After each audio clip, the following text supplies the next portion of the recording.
I'm not gonna lie, I listen to a lot of like Sosa, like for real. So Yeah. a lot, like I listen to a lot of them. Mm-hmm. Listen to a lot of like Chief Keef and shit. Word. Yeah. You love Chief Keef. Yeah. Comme tu as pu l'entendre, Chief Keef est sûrement l'un des artistes les plus influents de sa génération et tout le monde semble être d'accord sur ce point. Et ici, on va essayer de comprendre comment Chief Keef a réussi à devenir une icône du rap des années 2010 en un temps record. Yo tout le monde, ici c'est Chris d'Iconic et vous regardez le 63e épisode du Lifestyle Decoder. Alors oui, je sais, le décor a un petit peu changé. Je suis tout simplement au fond du décor habituel. Je suis assis avec un micro, c'est vraiment temporaire. On va revenir très vite à un décor, on va dire, plus classique. Alors avant de commencer cette vidéo, je tenais absolument à parler d'une marque. Alors la marque s'appelle Blanc-Seing, donc c'est une marque de montre d'un jeune bruxellois que je connais depuis à peu près 1 an. Il m'avait contacté à l'époque pour m'envoyer justement une montre que j'ai trouvée vraiment très jolie. Je la porte assez souvent dans mes vidéos, quand je suis en déplacement, etc. Bref, Blanc-Seing veut dire donc carte blanche. Et c'est justement pour évoquer cette idée de la liberté. C'est-à-dire que les hommes comme les femmes peuvent porter cette marque-là. C'est une marque qui est très classe, c'est quelque chose que tu peux porter pour des entretiens, pour sortir avec une chemise ou même en streetwear comme moi. Enfin, c'est quelque chose qui glisse pour toutes les occasions. Le prix des montres est relativement accessible, ça peut monter jusqu'à 150 €. Et justement, j'ai vu avec lui pour créer un bon de réduction, donc c'est Chris30, donc tu trouveras tout dans la description. Pour une montre de 150 € comme ça, tu peux avoir 30% de réduction, donc tu l'auras à peu près pour 99 €, 100 €. Tout est dans la description, je te laisse découvrir la marque, donc je vous laisse aller faire un tour sur le Instagram qui est aussi dans la description. Et si vous voulez acheter quelque chose, que ce soit pour la fête des mères qui va arriver ou la fête des pères, libre à vous, vous achetez. Et si vous avez des questions, n'hésitez surtout pas. Et donc maintenant que j'ai dit tout ça, on peut revenir sur ce LSD, sur Chief Keef. Sans plus attendre, on y va. Alors pour que tu comprennes, il faut que je te ramène en 2011. L'époque où le rap commence sérieusement à s'embourgeoiser. Drake domine les charts avec Take Care, Wiz Khalifa est sur le toit du monde avec le single Black and Yellow, le monde entier danse sur Niggas in Paris, Taylor the Creator et A$AP Rocky sont les nouvelles coqueluches du rap, pour leur côté à la fois progressiste et novateur. Et ah oui, le bon garçon de Compton est considéré comme étant le nouveau prodige du hip-hop. J'ai nommé Kendrick Lamar. Comme tu le vois, on est bien loin du gangsta rap des années 90, début des années 2000. Le rap est devenu beaucoup plus apaisé, un petit peu trop inoffensif. D'ailleurs, même 50 Cent ne le reconnaissait absolument plus. When you look around and you see it then turn into this little hipster thing, and culture's not even what it was initially. Il fallait rééquilibrer la balance, tu vois. Et même si Waka Flocka faisait de son mieux, Squad! on peut dire que la trappe en général était relativement bourgeoisée. Je pense notamment à 2 Chainz qui était revenu à ce moment-là avec True Religion, ou encore à Rick Ross qui était déjà sur son île. Hein. Oui, parce que Rick Ross vit sur une île. Et pour justement redonner un petit peu de violence, c'est triste de le dire comme ça, mais c'est la vérité. Pour redonner un petit peu de violence, il fallait du sang neuf, tu vois. Quelque chose qui allait bouleverser l'industrie. Il fallait que ce soit un jeune. Et la réponse va venir de Chicago. À cette époque-là, lorsqu'on parle de Chicago, on pense à Kanye West, bien sûr, à L.E.P. Bogus Boys ou à King Louis pour les plus underground, ou encore à Common et Lupe Fiasco pour les puristes. Mais personne n'avait encore mis en lumière ce nouveau mouvement qui était en train de naître dans les bas-fonds de la Windy City. Et ce mouvement va naître de plusieurs tristes réalités de cette ville, notamment la séparation des communautés. Chicago est la ville qui connaît la plus forte ségrégation raciale aux États-Unis, c'est-à-dire les blancs d'un côté et les noirs de l'autre. La ville a également été gangrénée depuis très longtemps par les gangs et les trafics. Dans les gangsters les plus connus, tu as par exemple Al Capone, que je ne présente plus, ou encore Larry Hoover, le fondateur des Gangsta Disciples. Larry Hoover, et surtout c'est la ville la plus meurtrière devant LA ou encore New York. Une personne se fait tirer dessus toutes les 3 heures et 7916 personnes sont mortes, assassinées depuis 2001. En comparaison, 4501 soldats sont morts dans la guerre en Irak et 2380 soldats sont morts à la guerre d'Afghanistan. Et si tu additionnes le nombre de morts à la guerre d'Afghanistan et celle d'Irak, ça fait à peu près 6888 soldats d'assassinés. Ce qui n'arrive même pas encore au nombre de personnes assassinées à Chicago. Je sais pas si tu te rends compte. Et c'est justement de là où le nom Chirac a été donné à Chicago. Parce qu'il y avait plus de morts à Chicago que dans la guerre d'Irak et dans la guerre d'Afghanistan combinées. La criminalité est en grande partie concentrée dans le sud de Chicago, notamment entre les Gangsta Disciples et les Black Disciples, les 2 gangs afro-américains. In Cali, they love weed. In Vegas, they love gambling. In Texas, they out there sending and winning bitches, man. They pimping. But in Chirac, they really drilling, they killing, that's the sport. Au milieu de tout ce chaos, une musique qui voit le jour, elle est très inspirée par la trap d'Atlanta, en particulier par Mr. Gucci. Et bien sûr aussi très inspiré par le style de vie très meurtrier des ados gangsters en particulier. Donc en gros, au lieu de te raconter la vie des dealers dans le trap ou encore dans le strip club, eux vont te parler de meurtre. Voilà, ça rythme leur quotidien, quoi, tu vois. Ce style de musique s'appelait la Dead Music dans un premier temps et ensuite a été rebaptisé en Drill Music. Et le prince de cette musique s'appelle Keef Pharrell Kozar, alias Chief Keef. Et en plein milieu de ce climat apaisé qui était le rap game, Chief Keef va venir pour tout secouer, tu vois ce que je veux dire? Chief Keef explose internationalement en 2012 avec le hit I Don't Like, un morceau où le rappeur explique ce qu'il n'aime pas, c'est-à-dire les poucaves, les faux sneakers, les faux True Religion aussi, important, les filles pas belles et un tas d'autres trucs. Je pense que tu connais le morceau. Et si tu le connais pas, va l'écouter dès maintenant. L'instru de I Don't Like est composé par Young Chop, l'un des architectes sonores de la drill music, qui lui, à contrario, ne boit pas, ne fume pas et passe la plupart de son temps avec sa maman. En tout cas, c'était le cas il y a quelques années, c'est sûrement encore le cas aujourd'hui. Musicalement, le hit de Chief Keef est extrêmement bien produit et les paroles sont extrêmement simples et extrêmement catchy grâce aux répétitions. C'est d'ailleurs quelque chose que Gucci Mane est vraiment à la base, hein. C'est lui qui a vraiment inspiré ça. Mais par contre, en ce qui concerne l'énergie de ce morceau, c'est vraiment sans précédent. Surtout lorsque tu regardes le clip avec ça. Chief Keef n'a que 16 ans lorsqu'il sort ce morceau. Il est membre d'un gang très meurtrier, donc les Black Disciples, et c'est un garçon qui a toujours été populaire dans son quartier, d'Inglewood. Lorsqu'il tourne le clip de I Don't Like, Chief Keef est en assignation à domicile, comme on dit house arrest. Il ne peut pas sortir de chez lui et tourner ses clips dans la rue comme il avait l'habitude de le faire. Il décide donc de tourner le clip dans le salon de sa grand-mère où il est arrêté et il invite d'ailleurs tous ses potes à venir avec lui dans son salon pour se déchaîner. Cette musique et même le clip reste un morceau d'anthologie, un morceau qui a vraiment marqué les années 2010. D'ailleurs même Kanye West a tellement kiffé sur le morceau à ce moment-là qu'il a remixé avec Pusha T, Jadakiss et Big Sean et bien sûr Keef. Le morceau est vraiment excellent. Et d'ailleurs, sur l'album qui a suivi de Kanye West, Yeezus, Chief Keef a même eu un couplet. Et c'est pour te dire à quel point Chief Keef avait marqué cette époque. Chief Keef est né à Chicago en 1995 alors que sa mère n'a que 16 ans et son père les a abandonnés lorsqu'il était encore qu'un bébé. Jusque-là, c'est très classique. Et donc le garçon est élevé par sa mère et sa grand-mère qui est son responsable légal. Il a arrêté l'école à l'âge de 15 ans et c'est à cette même année qu'il est placé en résidence surveillée pour fabrication et trafic d'héroïne. À 15 ans, tu t'imagines. L'année suivante, il a commis un délit de fuite et il a pointé son gun sur un flic. Ce qui lui a valu à nouveau une assignation à domicile. Et pour continuer dans le judiciaire, entre guillemets, il a été suspecté d'avoir un rapport avec la mort du rappeur Lil Jojo. Lil Jojo est un rappeur du gang adverse, les Gangsta Disciples, qui avait sorti une diss track qui clashait Chief Keef et tout son entourage. Quelques jours après l'assassinat du rappeur Lil Jojo, Chief Keef aurait tweeté « C'est triste car Jojo aurait voulu être comme nous, MDR ». Et il y avait aussi des vidéos de bagarres qui tournaient. Donc tout ça, c'est vraiment pour te dire que Chief Keef ne fait pas semblant. C'est vraiment quelqu'un qui est le produit de son environnement. Un environnement qui est très criminogène, très pauvre et très peu ouvert sur le monde. Et lorsque ces vidéos deviennent virales, c'est encore un membre actif du gang et qui est tous les jours confronté à la mort autour de lui. You see 15 guys in his grandmother's living room, and they look at it like, yo, look at them. They have to have those 15 guys in that living room. To protect them from the 15 guys in the living room 3 blocks away. Et ce qui est intéressant avec Chief Keef, c'est que lorsqu'il devient célèbre, il ne change absolument rien à ses habitudes. Et donc les gens vont pouvoir admirer la rue à l'état brut. D'ailleurs, même ses interviews, il n'est absolument pas entraîné à échanger avec les médias, ce qui va donner des interviews d'anthologie comme celle au Breakfast Club. How old are you? 300. Ou encore le gros tollé avec Noisé lorsqu'ils ont essayé de le faire échanger avec Childish Gambino. I don't like talking that much, right? You say you're not a big talker. I feel that.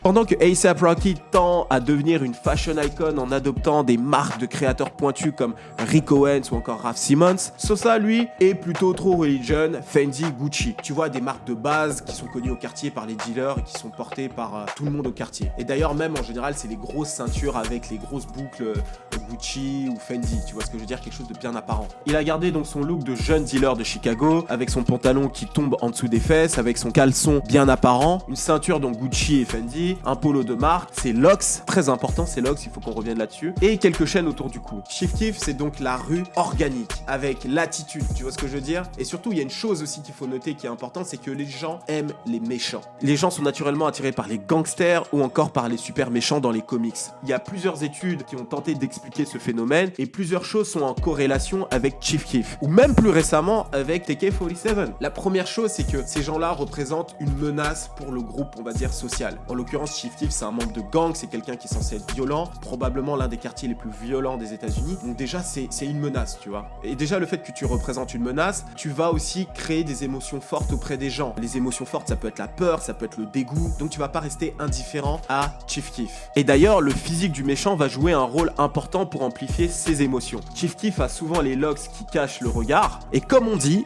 les yeux sont le miroir de l'âme. Et le fait que l'on ne puisse pas voir ses yeux lui enlève une part d'humanité. D'ailleurs, tu remarqueras, hein, c'est pas le seul à avoir ça. Tous les jeunes de Glow Gang, donc son label, ou alors de son quartier, ont pour mode d'avoir des locks. Et ces locks cachent le regard, tu vois. Et c'est quelque chose qui crée une émotion supplémentaire à la personne qui va regarder les clips de Chief Keef. Et donc ces émotions fortes vont te pousser à faire un choix, même inconsciemment. Tu vas soit être fasciné par le personnage parce qu'il n'obéit à aucune règle, en particulier si tu es un ado, parce qu'un ado, tu sors de l'enfance, tu as plein de règles, tu deviens presque un jeune adulte, donc tu commences à essayer de t'émanciper de ces règles-là. Si à ce moment-là, tu vois un personnage comme Chief Keef qui a ton âge et qui n'a plus aucune règle, ça peut te fasciner, tu peux être intéressé par lui. En plus, il a de l'argent, tu vois, donc c'est un phénomène supplémentaire à prendre en compte. Sans parler qu'il a un style de vie qui est complètement différent du tien, le crime, etc., etc. Je pense qu'il y a beaucoup de jeunes qui ne veulent pas devenir Chief Keef, mais il y a une forme de liberté qu'a Chief Keef que les gens veulent un petit peu avoir, tu vois. Donc tu vas naturellement être fasciné et essayer de comprendre ce qui se passe. Et donc cette curiosité va te pousser à essayer d'en savoir plus, et c'est souvent aussi comme ça que tu vas devenir fan. Ou alors, à contrario, ce méchant va littéralement te dégoûter, il est trop en opposition avec tes valeurs, et tu vas donc tracer une ligne franche entre toi et lui en disant ok, ça je peux pas apprécier, ça je peux pas kiffer. Et même parfois après avoir ressenti ce sentiment-là, tu peux même avoir une forme d'empathie pour ce personnage. Par exemple, Chief Keef, dans son cas, il a grandi sans père, dans un quartier très meurtrier, avec une mère très jeune, il n'a pas eu beaucoup d'opportunités, il connaît rien d'autre, donc tu peux développer une empathie naturelle pour lui. Sans parler que tu vois beaucoup de photos ou alors de vidéos de Chief Keef avec des fans qui n'ont strictement rien à voir avec lui, tu vois. Et tu dis ah mais c'est un garçon gentil au final. Donc il y a toujours ce truc-là qui va faire que Chief Keef va développer une espèce d'empathie de la part des gens. Les gens vont naturellement s'intéresser à lui et même s'attacher à lui. Et pour ce qui est du culte autour de lui, ça va être essentiellement des adolescents qui vont avoir kiffé sur sa musique lorsqu'il est arrivé et des jeunes adultes. Lorsque l'on parle de la musique de Chief Keef, on parle d'abord de son influence avant même de parler d'un projet en particulier. Parce qu'on va pas se mentir, la plupart des gens en dehors des fans de Chief Keef sont plutôt touchés par son influence, par sa personnalité, avant d'être touchés vraiment par tous ses projets. Moi par exemple, qui va écouter du hip-hop, je vais écouter quelques singles de Chief Keef, mais pas un projet en me disant ok c'est lourd. Mais on va y revenir. Chief Keef est l'un des artistes les plus influents de son époque et il ne l'a même pas fait exprès. Clairement, il faisait juste son truc, il voulait juste vivre sa vie en fait. Parmi les artistes qu'il a influencé, il y a Lil Uzi Vert, Lil Pump, Smoke Purp, Kodak Black, Slim Jesus, Trippie Redd ou encore Famous Dex. Tous ces artistes-là ont été influencés de près ou de loin par le patron du Glow Gang. Et là, je te cite ces artistes-là, mais il y en a beaucoup plus. Ça peut être sur un morceau en particulier, je pense à French Montana, ça peut être sur l'esthétique, bref, grosse influence. Et d'ailleurs, tous les artistes que j'ai cités là avaient entre 13 et 16 ans lorsque I Don't Like est sorti. Donc tu peux aussi comprendre pourquoi c'est souvent des petits jeunes qui ont été influencés par lui. Donc entre 13 et 16 ans, ça a aussi un âge où le shock value, ce que j'ai expliqué plus tôt, est très fort en fait. Parce que quand t'es un jeune adolescent, t'absorbes tout ce qu'il y a autour de toi plus facilement. Je te parle des États-Unis, mais même en France, on se les pris de plein fouet. Lorsque tu écoutes Or Noir 1, que je considère comme étant un classique, tu vois clairement l'influence de Keef sur Caris. Le morceau Zoo est d'ailleurs pour moi le tout premier morceau drill du rap français. Et même que lorsque tu regardes le clip de Zoo, tu peux voir l'influence du rappeur. Il n'y a qu'à voir la gestuelle de Caris, elle est exactement la même que celle de Chief Keef. Les textes sont très simples et hardcore. Caris dit d'ailleurs avoir écrit ce morceau-là très rapidement, comme Keef peut le faire avec ses morceaux. Et surtout, le flow est identique à celui de I Don't Like. Alors, je t'ai cité Caris, mais je peux aussi te citer Gradure ou encore Kobalade plus récemment. Musicalement, en fait, Chief Keef n'est pas un génie de la musique. Faut pas que tu te dises, ouais, Chief Keef c'est un génie, etc. Tu vois, c'est pas un Kendrick Lamar ou je sais pas moi, un J. Cole. Non, c'est pas du tout ça. Chief Keef, c'est quelqu'un en fait qui sait extrêmement bien retranscrire l'énergie qui est autour de lui, son environnement. Et il va réussir à le retranscrire à la perfection sur une track. Son environnement, c'est quoi? C'est le chaos, c'est de la nervosité, c'est de la jeunesse. Et en fait, Chief Keef sait très bien le retranscrire dans une track. Et c'est ça qui fait qu'il est vraiment bon en fait. Il va te prendre 5 minutes à écrire un texte, il va faire référence à des choses qui rythment son quotidien. Ça peut aller de la rue, tu vois, à la dernière fille qui lui a donné sa tête, ou encore aux cartoons, aux animés qu'il regarde, en passant par les céréales qu'il mange le matin, tu vois ce que je veux dire? La drill music, c'est pas un concept très compliqué en réalité, c'est pas des instrus qui vont vraiment différer de la trap. D'ailleurs pour moi c'est la même chose. D'ailleurs les beatmakers dans mes commentaires, dites-moi si j'ai raison ou pas. La seule vraie différence c'est que c'est Young Chop qui a lancé le truc et ça tout va se faire dans les paroles en fait. Autre chose qu'il faut noter avec Chief Keef, c'est ses adlibs. Je trouve que personnellement c'est les meilleurs adlibs du game. Je pense qu'on va dire il y a Migos et Chief Keef là-dessus. Ils sont vraiment bons ces deux-là. Squad. La musique de Chief Keef en fait est bourrée d'imperfections, mais c'est ça qui va faire le charme en fait. Il va des fois utiliser de l'autotune à outrance, il va même être des fois légèrement hors beat, ce qui va faire le charme des morceaux. Je pense notamment au refrain de Super Heroes avec A$AP Rocky où il est légèrement hors beat lorsqu'il rappe à un moment donné dans le refrain, et c'est vraiment génial, c'est ce qui va faire le charme du truc, tu vois. Et c'est justement ce qui va le démarquer complètement des artistes parfaits qui sont sortis à cette époque-là. A$AP Rocky c'est très millimétré, Joey Badass pareil, Kendrick Lamar pareil, et justement Chief Keef c'est complètement l'opposé. Et c'est ça qui va faire son charme, tu vois. Et les instrus, comme j'ai dit plus tôt, ça va jouer vraiment un rôle central dans la musique de Keef, que ce soit Young Chop ou encore lui-même qui produit, parce qu'il produit vraiment bien. Je pense notamment au morceau Faneto, le dernier gros hit qu'il a sorti. Et plus les instrus sont puissantes et nerveuses, à mon avis, plus Chief Keef va te faire une super prestation. Dans les morceaux qui ont cartonné de Chief Keef, que moi aussi j'ai beaucoup apprécié, ça a été Hate Being Sober, ça a été Kobe. Kobe, je l'ai réécouté récemment, il m'a vraiment il m'a fait kiffer. Ça va être Love Sosa et bien sûr I Don't Like, ça c'est pour les plus connus, mais après il y a des morceaux ici et là qui peuvent être très bien. Et justement, j'invite les fans de Chief Keef, Sosa Baby, à partager leurs meilleurs morceaux dans les commentaires pour que justement les gens puissent découvrir les morceaux vraiment préférés et que moi aussi je puisse découvrir, parce que j'aime bien Sosa mais je suis pas à fond sur tout ce qu'il fait.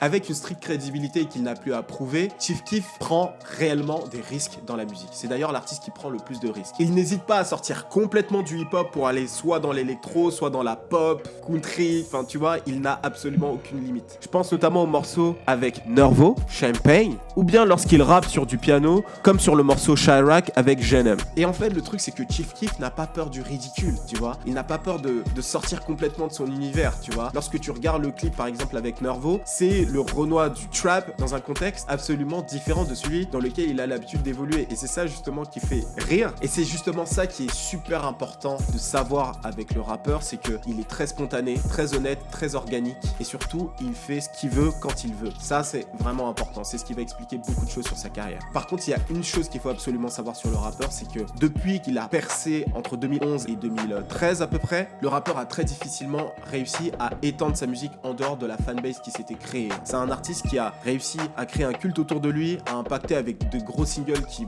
dans 10 ans seront encore joués dans des soirées, mais c'est pas un artiste qui a voulu être plus gros, il s'est contenté de ce qu'il avait en fait. Et c'est ce que beaucoup de fans de Chief Keef ne voient pas en fait. C'est pour ça qu'il y a beaucoup de gens comme moi par exemple qui vont écouter des morceaux à gauche à droite, mais je vais pas être un fan inconditionnel, tu vois. Bang bang.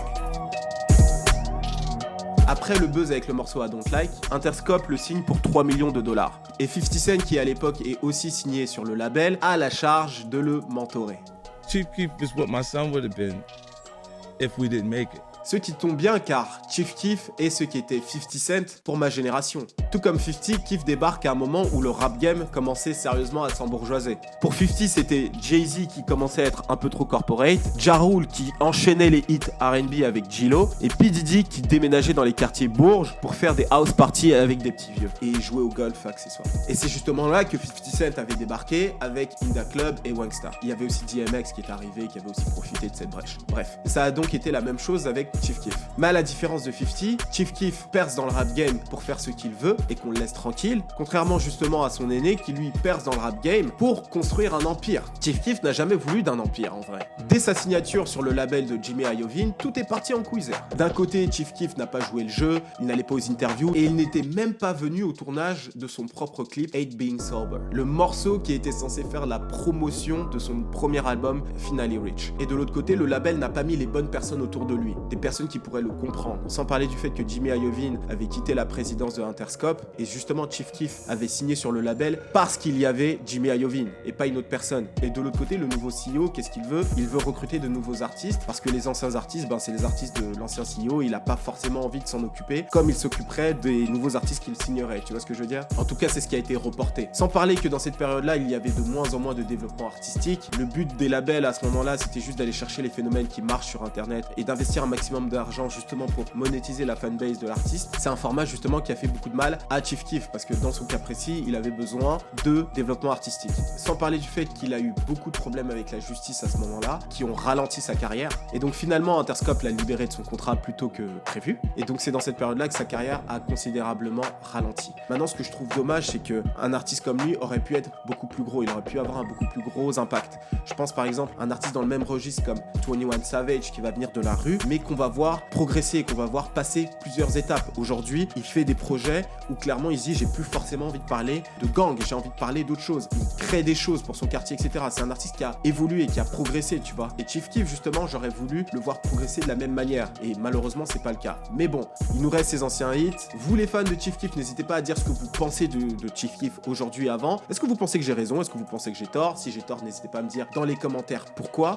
Dans tous les cas, n'oublie pas de me suivre sur Twitter et Instagram. On revient fort sur les réseaux sociaux, donc je t'invite vivement à me suivre sur ces deux plateformes-là. Suis-moi massivement sur le compte Twitter de Iconic, ou aussi dans mon compte perso, bien sûr, si tu veux parler avec moi, j'interagis assez souvent avec les gens. Et n'oublie pas de t'inscrire sur ma mailing list. Alors, vous êtes souvent à me dire que vous ne recevez pas les mails, n'oublie pas de regarder dans vos spams, parce que je sais qu'il y a pas mal de gens qui sont allés voir dans leurs spams et qui m'ont dit « Ah, finalement, j'ai reçu tous tes mails, etc. » Je vous envoie le LSD de PNL par email avec les extraits musicaux ce week-end. N'oublie pas de suivre la marque Blanc-Seing sur les réseaux sociaux. Tu as aussi les 30% de réduction, donc avec le code CHRIS30. Donc, tout est dans la barre d'infos, n'oublie pas. Donc, si tu as des questions, tu sais quoi faire. C'était Chris d'Iconic pour vous servir.